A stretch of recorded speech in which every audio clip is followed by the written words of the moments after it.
Fernando Pessoa dizia, por Alberto Caeiro: um dia de sol é tão belo quanto um dia de chuva, cada um é como é. Mas a verdade é que eu detesto dias de chuva, me dá uma melancolia muito grande, eu não sei se vocês são assim. Hoje já tá um dia mais bonito aqui em São Paulo, mas a gente passou por uns dias terríveis, mas ainda continua muito frio. Vocês gostam de frio ou gostam de calor?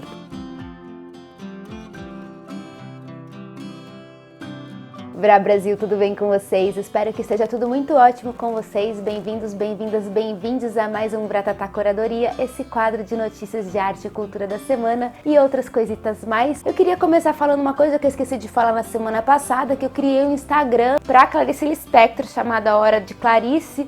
Vou deixar as informações aqui na caixa de descrição para vocês seguirem lá caso vocês tenham Instagram. Eu acho que eu criei essa página porque eu vou ficar com abstinência de Clarice Lispector, porque o projeto Desvendando Clarice acaba esse mês. Enfim, a louca, né? Eu li um livro na semana passada chamado A Imensidão Íntima dos Carneiros, do Marcelo Maluf. Esse livro é de 2015 e na época ele ganhou o Prêmio São Paulo de Literatura. Ele também foi finalista no Prêmio Jabuti e no APCA. Só que esse livro, minha gente, não tocou meu coração. Ele é um livro extremamente bem escrito, tem umas imagens belíssimas, mas ele não foi pra mim nesse momento da minha vida. É uma história que vai falar de ancestralidade, dos antepassados do próprio Marcelo, que a família dele veio do Líbano pro Brasil, para uma cidade aqui de São Paulo, que é Santa Bárbara do Oeste. Às vezes uma coisa pode não ser boa pra mim, mas pode ser boa pra você e pode ser a história da sua vida. Então, por isso que eu estou recomendando esse livro, mas mais do que isso, eu quero recomendar resenhas que falam muito bem desse livro e eu vou deixar todas as resenhas aqui embaixo na descrição também para vocês poderem ver se vocês tiverem curiosidade, não é mesmo? E as experiências literárias, elas são tão pessoais, né? Porque às vezes você lê um negócio que naquele momento você realmente precisa ler, muda totalmente sua vida e às vezes aquilo não faz o menor sentido. Vou dar uma notícia agora que eu tenho minhas dúvidas em relação a ela e eu quero saber a opinião de vocês. O Tribunal de Justiça do Rio de Janeiro considerou institucional a Lei Estadual 8.120 de 2018, que regulamentava performances artísticas em estações de barcas, trem e metrô. Essa ação foi movida pelo Flávio Bolsonaro e o texto da ação diz o seguinte: a cada um cabe escolher, de acordo com os seus valores e convicções, que tipo de arte e em que momento pretende assisti-la, não sendo razoável ou proporcional qualquer imposição, haja vista a possibilidade de simplesmente pretender exercer direito ao sossego, o que não é possível, diante da exposição a gritarias e ruídos estridentes de aparelhos musicais. Essa lei, ela proíbe que os artistas cobrem cachê após as apresentações, então eles podem passar o chapéu para receber uma colaboração espontânea. E no Rio existia um lance de você fazer um cadastramento. Então, se você é um artista que queria se apresentar nas estações, no metrô e tudo mais, você podia se cadastrar, mas também não era uma coisa obrigatória. Sinceramente, eu não tenho uma opinião muito formada em relação a isso, sabe? Porque aqui em São Paulo aconteceu de que há um tempo atrás tinha música clássica rolando dentro do metrô. E por um lado eu também acho que incomoda as pessoas. Ninguém é obrigado a ouvir música que não quer, tá ali no seu sossego, indo pra casa, voltando do trabalho cansado ou pensando em várias outras coisas. De repente chegam os artistas e começam a fazer aquele auê todo. É maluco isso, né? Porque eu acho também que eles têm o seu direito de trabalhar e de tentar buscar alternativas para poder serem conhecidos no seu trabalho. Eu sei o quanto que é difícil, né, ser artista nesse país. Eu acho que existem os dois pontos de vista. Então, digam aí qual que é a opinião de vocês em relação à apresentação de artistas dentro de estações, dentro de metrô, ônibus e tal, que eu realmente não sei. A Pequena Sereia Negra. Tenho um pouco de preguiça de discutir esse tipo de assunto? Tenho muita preguiça de discutir. Mas vai ter Pequena Sereia Negra, você querendo ou não, meu bem. É simples assim. Eu procurei várias matérias em jornal, vídeos no YouTube de pessoas negras falando sobre o assunto e eu vou deixar tudo linkadinho aqui embaixo. Eu pedi colaboração das pessoas pelo Instagram.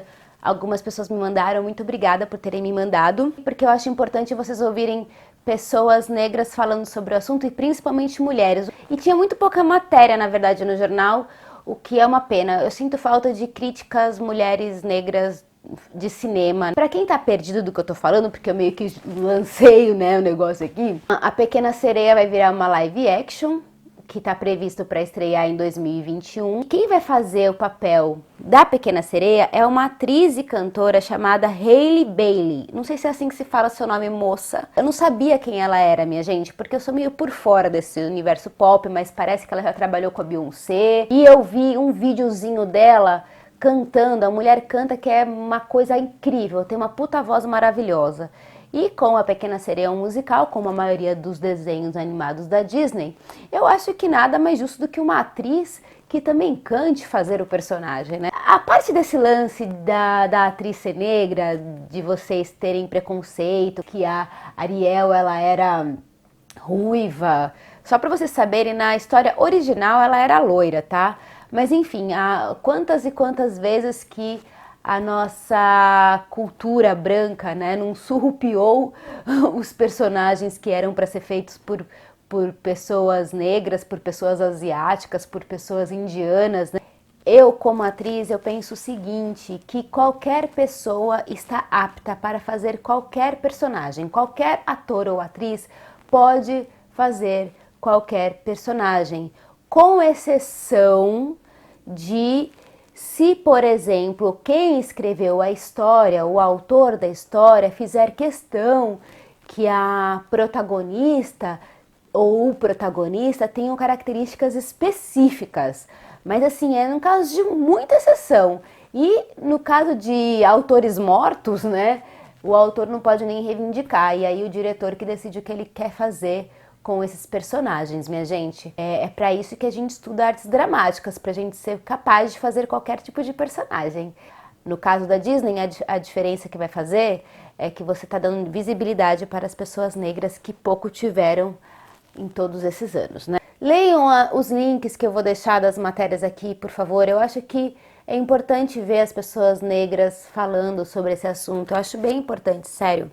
Eu assisti essa semana um curta-metragem na Netflix, que esse aqui é um tesourinho, que assim, se você não assistiu ainda esse tesourinho, você termina de ver o meu vídeo, obviamente, e depois você ligue na Netflix e coloque lá Ânima. Essa é a mais nova parceria do Paul Thomas Anderson com o Tom York. O que eu posso dizer? Eu não quero dizer nada desse curta, minha gente, só assistam. Vocês gostam de dança?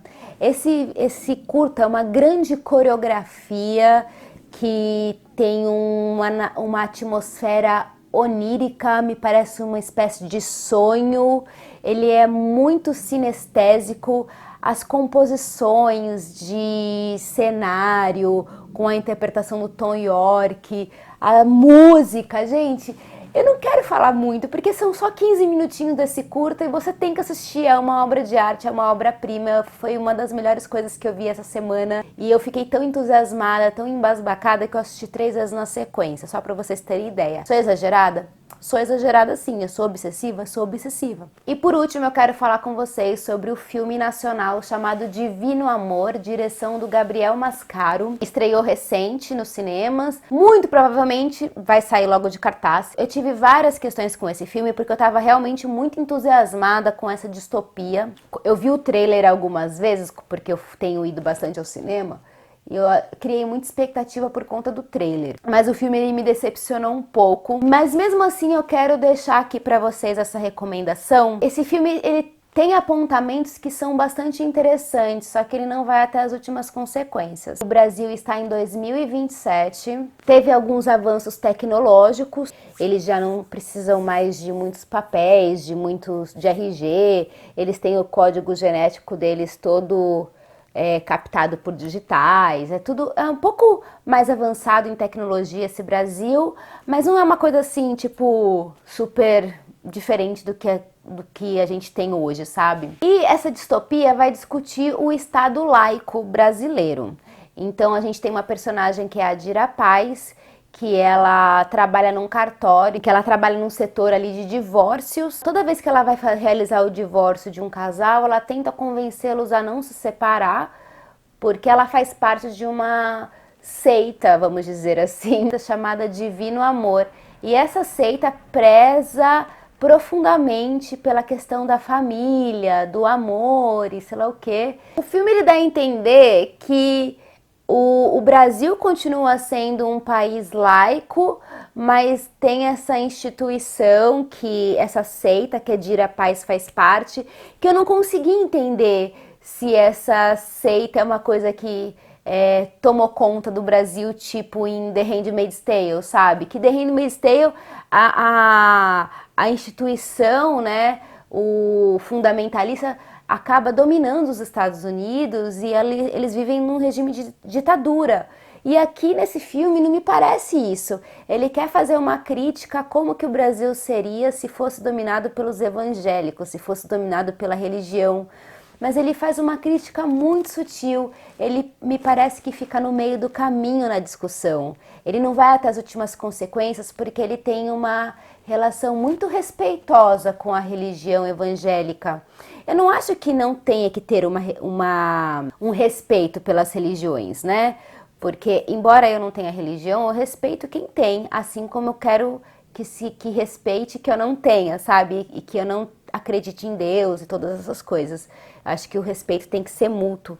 Só que quando você pega uma obra de arte, quando você pega um filme que a ideia é você fazer uma crítica a uma realidade, eu acho que você não pode ficar no meio do caminho, senão é melhor não fazer a crítica. Aí você fala assim, ué, mas eles tomaram conta do Brasil ou não tomaram? Porque o filme gira o tempo todo em torno da figura da Dira Paz, né, da personagem dela que é a Joana. E aí você não sabe se o restante está pensando como ela ou não, porque o tempo todo o ponto de vista dela. E ela não sofre nenhuma consequência. É como se o filme não tivesse antagonismo, não tem nenhuma situação assim que você fala assim, agora vai acontecer alguma coisa, agora vai acontecer alguma coisa, e nada acontece, fica num tom meio monocórdio. O filme ele trabalha com cenas que se repetem várias vezes, e essas repetições eu acho que tiram um pouco o ritmo do filme. A crítica ela fica na metade do caminho, e eu acho que quando você faz a crítica com muita condescendência, não funciona, sabe? Não adianta ser tolerante com quem é intolerante. Eu acho que é essa a frase que eu queria usar. Mas, assim como o livro que eu citei lá no começo, que muita gente gostou e eu não gostei, esse filme também eu vi muitas críticas boas em relação a ele. Talvez eu esteja numa fase que eu esteja um pouco chata, um pouco crítica e não tô gostando de nada. Talvez, acho que talvez seja isso mesmo, né? Fica aí a dica de Divino Amor, filme nacional como sempre, que eu gosto de enaltecer, mesmo com pontos problemáticos, eu sempre proponho que vocês não peguem a minha opinião e a minha opinião é ponto final, sabe? A minha opinião é só uma opinião. E se você for assistir esse filme, se você foi assistir, me conta aí o que vocês acharam.